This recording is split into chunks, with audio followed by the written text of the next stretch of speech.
Hi, I'm Dan. And I'm Catherine. We're with Think One Thing Legal Marketing. And today we're going to talk about advertising rules in Florida. Our source material here is the Florida Bar's Standing Committee on Advertising. Most recent edition as of this filming is August 2020. So do take care as the rules do change by jurisdiction and of course over time. Right, so these are the Florida Bar Rules and Regulations for Advertising. And it's a very thick document. There are lots of pages to look at, but I want to just highlight the top 5 that everyone needs to know about. So we're going to look at the minimum requirements, the first sentence, the unsolicited rules, the prediction of results, and the testimonies. Okay, cool. Sounds good. Let's do it. The minimum requirements are what you have to show on every advertisement. You always have to have at least one name of a lawyer from the firm. So if the law firm is named after the lawyers, then that makes that simple, right? But if not, they have to have at least one name of a lawyer that is in practice there. And you have to have a Bonafide street address. There's no more using P.O. boxes or general. You have to have a location of a city, town, or county. And there has to be a bona fide street address.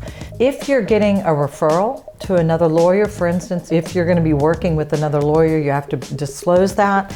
And all the information has to be prominent and legible in every language that you're advertising in. So if you're including some Spanish in the ad, then all the information has to be prominent in English and Spanish. So be careful of bilingual ads. Pick a language. If they're bilingual, then all the information needs to be in both languages. Okay. So then let's look, number 2, at the first sentence rule. Everyone knows this one, right? I hope so. Well, you see it all the time. So it says, if you've already retained a lawyer, please ignore this. Please disregard this. So you've been doing that for postcards or for, different television commercials. You'll see that, but you have to do that for digital advertising also. So if you send an email out, the first sentence needs to say, if you've already retained a lawyer, disregard.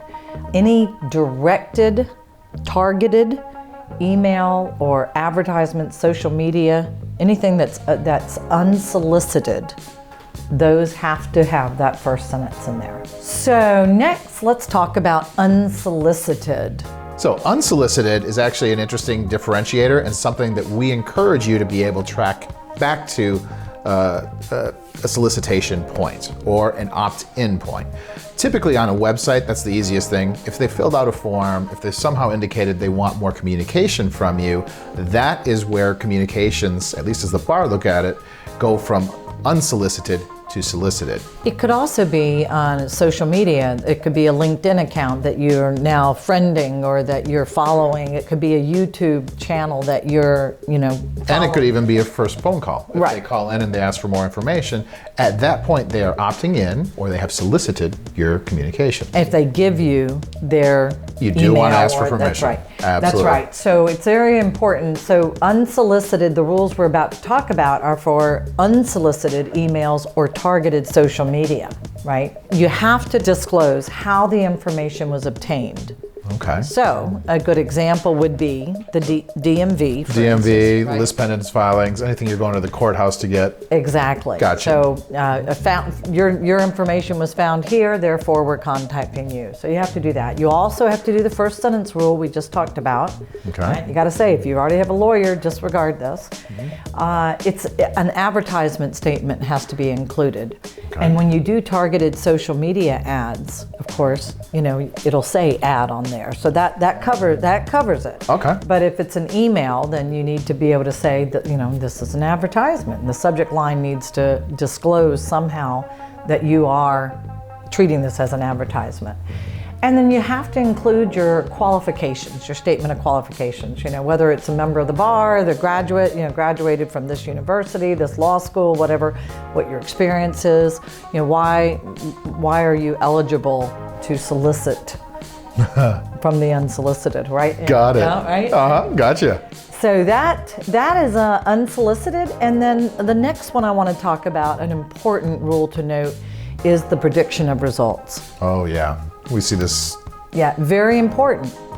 You can talk about, we're going to try the best we can to get the best results, but we can't say, we will get you the best results. We can't say, we're going to save your house.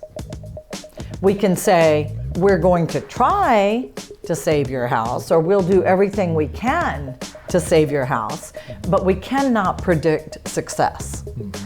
And as a matter of fact, when we're talking about past cases, you have to disclose that, every case is different, right? Just because I got Joe Public over here $1 million doesn't mean that this law case, your lawsuit's going to get $1 million, right? Totally makes sense, yeah. Right. So you cannot predict, promise, or guarantee success. And guaranteed, just that word alone is a bit of a red flag. Permitted. Don't That's use right. it. Don't use it. No specific results are permitted. But you can talk about aspirations all you want. We will try to get you that $1 million. Right? We'll try, but we can't promise it.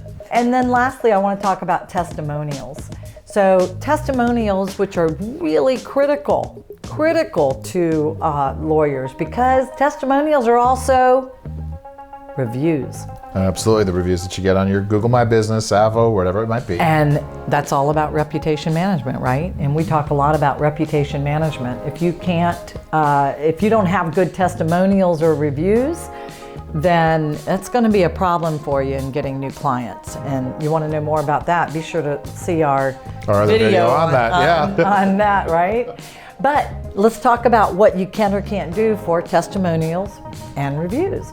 The person that gives a testimonial has to be qualified. So you can't go ask your mom to write a nice review for you unless your mom has, unless you've been legally You've represented her. Represented by, yeah, right, exactly. So it's got to be someone who's qualified to evaluate you, someone that has used your services. The testimonial they give needs to be a representative of the general consensus. Let's say, for instance, that you've done 100 court cases and you won one. You can't talk about that one because you lost 99. The general consensus would be, you lost 99.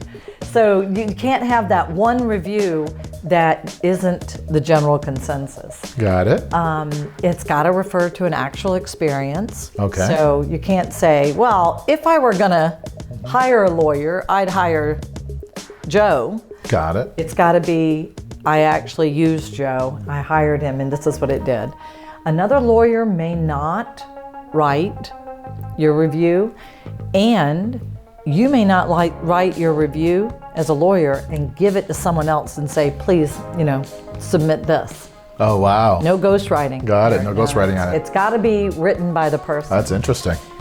There's no compensation, not even a cup of coffee, right? No gift card, no compensation. You can't say, if you'll give me a good testimony, I'll give you this. Never. And you must include a prominent disclaimer if any results are discussed. Like we said, you can't say, if they say he got me $1 million, you must then say, not all cases are the same. Cases are going to vary. It may not be $1 million for you. So it's important that you have all of those different pieces when we talk about testimonials, which are reviews. And reviews are critical for reputation.